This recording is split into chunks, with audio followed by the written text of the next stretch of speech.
Look at any restaurant menu and it appears to offer a world of choice. Lamb, pork, chicken, fish. But actually, we humans are very conservative when it comes to food.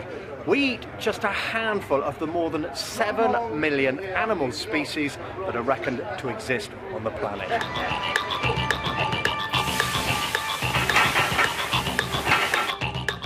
But is it time for us to get a bit more adventurous? There's a growing movement arguing the world needs to eat more of these insects. Well, Daniel Creedon is head chef here at Archipelago Restaurant in London. So what have you got on offer today? Here we're cooking locusts and crickets in a mixture of chilli, garlic, galangal, southeastern flavours. And we'll serve them on top of a salad we call the love bug salad. Now, is that popular with your customers? It is very It is popular? Yeah. All right, let me try one of these Okay. critters. Let's have a look. There we go. So a locust this is, and I must say that's a rather unusual salad ingredient, and I think some people would find the prospect of eating this little chap a bit disgusting, but I'll give it a go. There's a nice crunch, but it is more of a texture than a flavour, but there's a lovely chilli sauce there. That's not bad.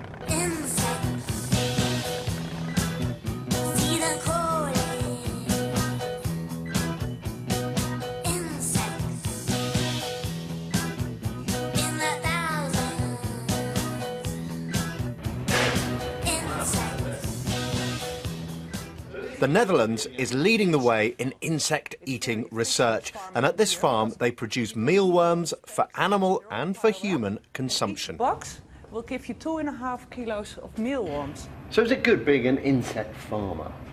I think it's rather efficient farming this. They love to live together in a box, upon each other, it's no problem. So they love to be crowded together? Crowded together in the darkness. So it's quite humane then, insect farming, so to speak? It's a natural behaviour. These are the beetles? The beetles of the mealworm. Oh, the mealworm are the larvae of these beetles? The beetles? meal beetle, yes. And these beetles will give each 150 eggs. So for a kilo of feed, or 10 kilos of feed, so how much insect do you get? 10 kilos of feed will give you 8 kilos of mealworms. Okay, and how does that compare to traditional farm animals? Pigs, for instance, they need 10 kilos of feed to get 3 kilos of pig.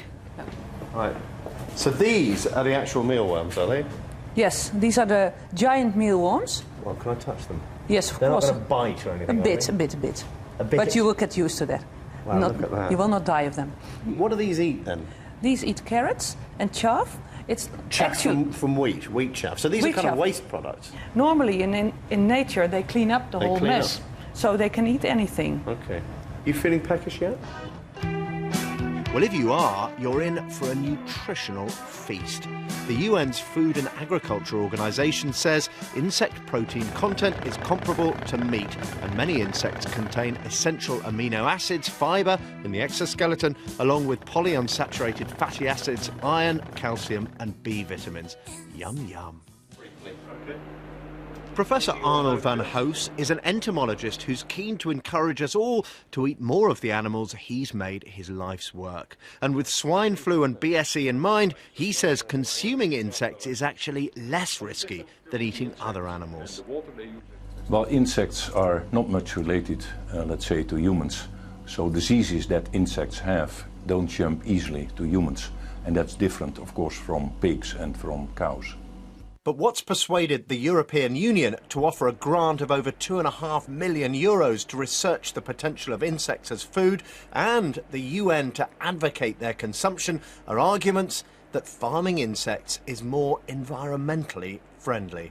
Insects produce much less greenhouse gases than pigs or cattle. What order? How much better are they? If you compare pigs to locusts, then locusts are doing 8 times better. Well, chickens are much more efficient than pigs as well, aren't they? That if you had to choose between chicken meat and insect meat, you're almost always going to choose the chicken. Why?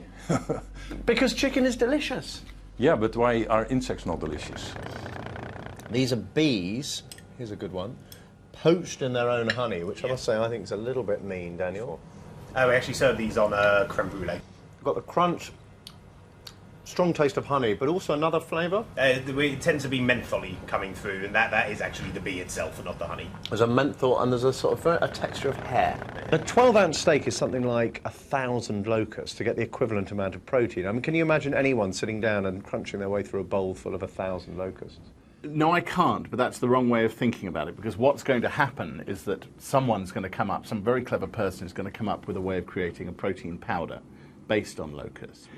It will have a proprietorial name. It won't be called Insectalicious or Buggy-like. It will be called Earth Bounty or TM. They'll be very clever with it. I mean, the disgust is really profound in Western societies, and you really believe that just by calling it Earth Bounty, that will be enough? You cannot underestimate what could happen to food prices across the developed world in the next 10 to 20 years. There's every evidence that they could double or triple.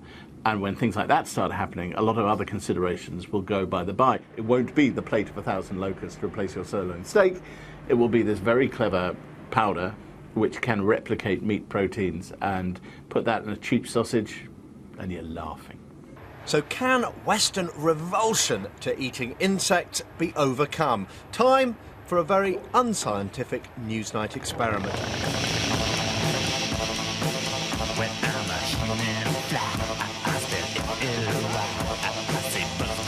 We dressed the producer Ian up in a fly suit, we gave him a tray of tasty snacks, and we took to the streets. Would you like a little snack? Not particularly, I wouldn't say. I can't believe everyone... Is it? That is quite nice. Can I pressure you to eat something? You'll have a chocolate scorpion. Oh, he's gone for a locust. What about a quick bee before you go? There you go. It's good. It's a nice crunchy little flavour, and the chilli sauce is just coming through. Yeah. You quite like the insects now, don't you? I'm not going to try that. Mate, you've just had a bee, a scorpion and a locust, and you're turning your nose up at a meal one. It seems people have much more of an appetite for arthropods than I'd expected. Maybe we will all soon be eating those insect sausages after all.